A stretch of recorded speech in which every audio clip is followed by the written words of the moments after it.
Presented by Reality Maintainer. How Successful People Think by John C. Maxwell. Chapter 2. Engage in Focused Thinking. He did each thing as if he did nothing else. Spoken of novelist Charles Dickens. Philosopher Bertrand Russell once asserted, "To be able to concentrate for a considerable time is essential to difficult achievement." Sociologist Robert Lind observed that knowledge is power only if a man knows what facts are not to bother about. Focused thinking removes distractions and mental clutter so that you can concentrate on an issue and think with clarity. Focused thinking can do several things for you. 1. Focused thinking harnesses energy toward a desired goal. Focus can bring energy and power to almost anything, whether physical or mental. If you're learning how to pitch a baseball and you want to develop a good curveball, then focused thinking while practicing will improve your technique. If you need to refine the manufacturing process of your product, focused thinking will help you develop the best method. If you want to solve a difficult mathematics problem, focused thinking helps you break through to the solution. The greater the difficulty of a problem or issue, the more focused thinking time is necessary to solve it. 2. Focused thinking gives ideas time to develop. I love to discover and develop ideas. I often bring my creative team together for brainstorming and creative thinking. When we first get together, we try to be exhaustive in our thinking in order to generate as many ideas as possible. The birthing of a potential breakthrough often results from sharing many good ideas. But to take ideas to the next level, you must shift from being expansive in your thinking to being selective. I have discovered that a good idea can become a great idea when it is given focus time. It's true that focusing on a single idea for a long time can be very frustrating. I've often spent days focusing on a thought and trying to develop it, only to find that I could not improve the idea. But sometimes, my perseverance in focused thinking pays off. That brings me great joy. And when focused thinking is at its best, not only does the idea grow, but so do I. 3. Focused thinking brings clarity to the target. I consider golf one of my favorite hobbies. It's a wonderfully challenging game. I like it because the objectives are so clear. Professor William Mobley of the University of South Carolina made the following observation about golf. One of the most important things about golf is the presence of clear goals. You see the pins, you know the par. It's neither too easy nor unattainable. You know your average score, and there are competitive goals. Competitive with par, with yourself, and others. These goals give you something to shoot at. In work, as in golf, goals motivate. One time on the golf course, I followed a golfer who neglected to put the pin back in the hole after he putted. Because I could not see my target, I couldn't focus properly. My focus quickly turned to frustration and to poor play. To be a good golfer, a person needs to focus on a clear target. The same is true in thinking. Focus helps you to know the goal and to achieve it. 4. Focused thinking will take you to the next level. No one achieves greatness by becoming a generalist. You don't hone a skill by diluting your attention to its development. The only way to get to the next level is to focus. No matter whether your goal is to increase your level of play, sharpen your business plan, improve your bottom line, develop your subordinates, or solve personal problems, you need to focus. Author Harry A. Overstreet observed, "The immature mind hops from one thing to another. The mature mind seeks to follow through.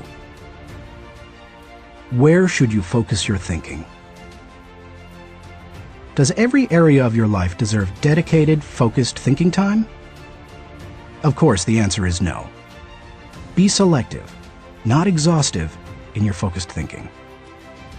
For me, that means dedicating in-depth thinking time to 4 areas: leadership, creativity, communication, and intentional networking. Your choices will probably differ from mine. Here are a few suggestions to help you figure them out. Identify your priorities. First, take into account your priorities for yourself, your family, and your team. Author, consultant, and award-winning thinker Edward de Bono quipped, "A conclusion is the place where you get tired of thinking." Unfortunately, many people land on priorities based on where they run out of steam. You certainly don't want to do that, nor do you want to let others set your agenda. There are many ways to determine priorities. If you know yourself well, begin by focusing on your strengths, the things that make best use of your skills and God-given talents. You might also focus on what brings the highest return and reward. Do what you enjoy most and do best. You could use the 80-20 rule. Give 80% of your effort to the top 20%, most important, activities. Another way is to focus on exceptional opportunities that promise a huge return. It comes down to this. Give your attention to the areas that bear fruit. Discover your gifts. Not all people are self-aware and have a good handle on their own skills, gifts, and talents. They are a little like the comic strip character Charlie Brown. One day after striking out in a baseball game, he says, "Rats! I'll never be a big league player. I just don't have it. All my life I've dreamed of playing in the big leagues, but I'll never make it." To which Lucy replies, "Charlie Brown, you're thinking too far ahead. What you need to do is set more immediate goals for yourself." For a moment, Charlie Brown sees a ray of hope. "Immediate goals?" he says. "Yes," answers Lucy. "Start with the next inning. When you go out to pitch, see if you can walk out to the mound without falling down." I've met many individuals who grew up in a household full of Lucys. They received little encouragement or affirmation, and as a result, seem at a loss for direction. If you have that kind of background, you need to work extra hard to figure out what your gifts are. Take a personality profile such as DISC or Myers-Briggs. Interview positive friends and family members to see where they think you shine. Spend some time reflecting on past successes. If you're going to focus your thinking in your areas of strength, you need to know what they are. Develop your dream. If you want to achieve great things, you need to have a great dream. If you're not sure of your dream, use your focused thinking time to help you discover it. If your thinking has returned to a particular area time after time, you may be able to discover your dream there. Give it more focused time and see what happens. Once you find your dream, move forward without second guessing. Take the advice of Satchel Paige. Don't look back. Something might be gaining on you. The younger you are, the more likely you will give your attention to many things. That's good, because if you're young, you're still getting to know yourself, your strengths and weaknesses. If you focus your thinking on only one thing and your aspirations change, then you've wasted your best mental energy. As you get older and more experienced, the need to focus becomes more critical. The farther and higher you go, the more focused you can be, and need to be. How can you stay focused? Once you have a handle on what you should think about, you must decide how to better focus on it. Here are 5 suggestions to help you with the process. 1. Remove distractions. Removing distractions is no small matter in our current culture, but it's critical. How do you do it? First, by maintaining the discipline of practicing your priorities. Don't do easy things first, or hard things first, or urgent things first. Do first things first, the activities that give you the highest return. In that way, you keep the distractions to a minimum. Second, insulate yourself from distractions. I've found that I need blocks of time to think without interruptions. I've mastered the art of making myself unavailable when necessary and going off to my thinking place so that I can work without interruptions. Because of my responsibilities as founder of 3 companies, however, I am always aware of the tension between my need to remain accessible to others as a leader and my need to withdraw from them to think. The best way to resolve the tension is to understand the value of both activities.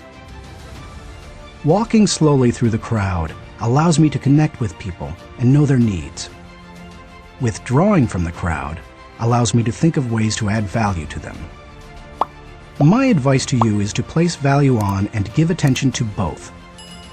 If you naturally withdraw, then make sure to get out among people more often. If you're always on the go and rarely withdraw for thinking time, then remove yourself periodically so that you can unleash the potential of focused thinking. And wherever you are, be there. 2. Make time for focused thinking. Once you have a place to think, you need the time to think. Because of the fast pace of our culture, people tend to multitask, but that's not always a good idea. Switching from task to task can cost you up to 40% efficiency. According to researchers, if you're trying to accomplish many things at the same time, you'll get more done by focusing on one task at a time, not by switching constantly from one task to another. Years ago, I realized that my best thinking time occurs in the morning. Whenever possible, I reserve my mornings for thinking and writing. One way to gain time for focused thinking is to impose upon yourself a rule that one company implemented. Don't allow yourself to look at email until after 10 a.m. Instead, focus your energies on your number 1 priority. Put non-productive time wasters on hold so that you can create thinking time for yourself. 3. Keep items of focus before you. Ralph Waldo Emerson, the great transcendental thinker, believed, concentration is the secret of strength in politics, in war, in trade, in short, in all management of human affairs. To help me concentrate on the things that matter, I work to keep important items before me. One way is to ask my assistant, Linda Eggers, to keep bringing it up, asking me about it, giving me additional information in reference to it.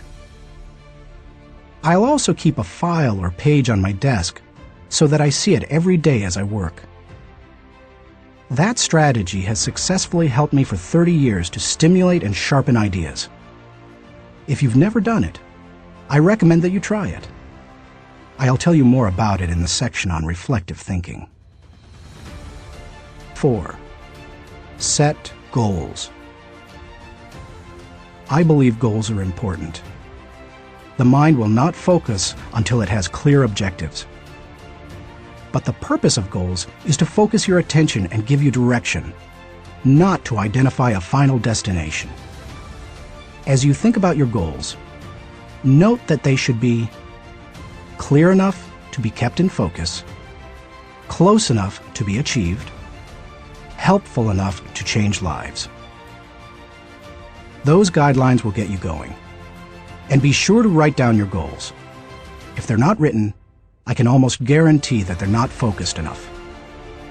And if you really want to make sure they're focused, take the advice of David Belasco, who says, "If you can't write your idea on the back of my business card, you don't have a clear idea." Even if you look back years from now and think your goals were too small, they will have served their purpose if they provide you with direction. 5. Question your progress. Take a good look at yourself from time to time to see whether you are actually making progress. That is the most accurate measure of whether you are making the best use of focused thinking. Ask yourself, am I seeing a return for my investment of focused thinking time?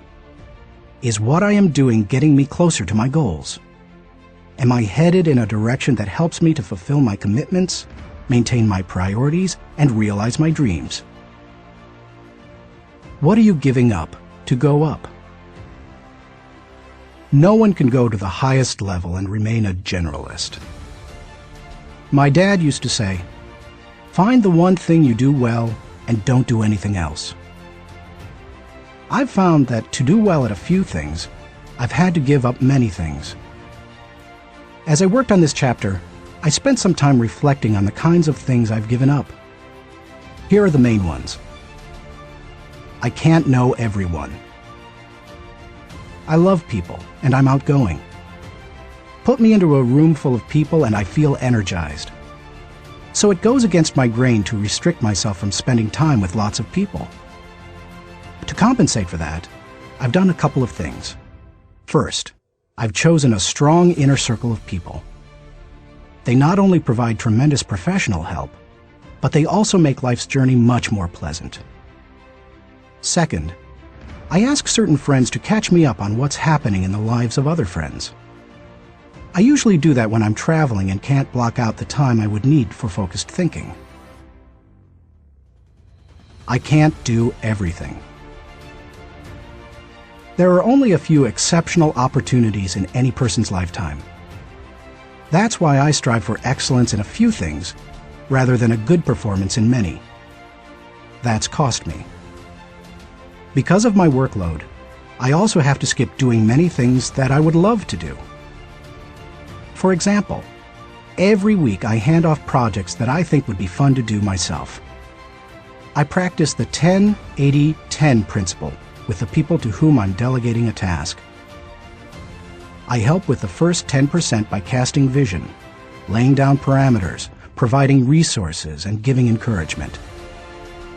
Then, once they've done the middle 80%, I come alongside them again and help them take whatever it is the rest of the way, if I can. I call it putting the cherry on top. I can't go everywhere. Every conference speaker and author has to travel a lot. Before I began doing much speaking, that seemed like a glamorous life. But after logging several million miles, I know what kind of a toll it can take. Ironically, I still love traveling for pleasure with my wife Margaret. It's one of our great joys. She and I could take 10 vacations a year and enjoy every one of them. Yet we can't because so much of my time is consumed doing what I was called to do: help people to grow personally and to develop as leaders. I can't be well-rounded. Being focused also keeps me from being well-rounded. I tell people, 99% of everything in life I don't need to know about. I try to focus on the 1% that gives me the highest return. And of the remaining 99, Margaret keeps me aware of whatever I need to know. It's one of the ways I keep from getting totally out of balance in my life. Being willing to give up some of the things you love in order to focus on what has the greatest impact isn't an easy lesson to learn. But the earlier you embrace it, the sooner you can dedicate yourself to excellence in what matters most. Thinking question. Am I dedicated to removing distractions and mental clutter so that I can concentrate with clarity on the real issue? Thanks for watching.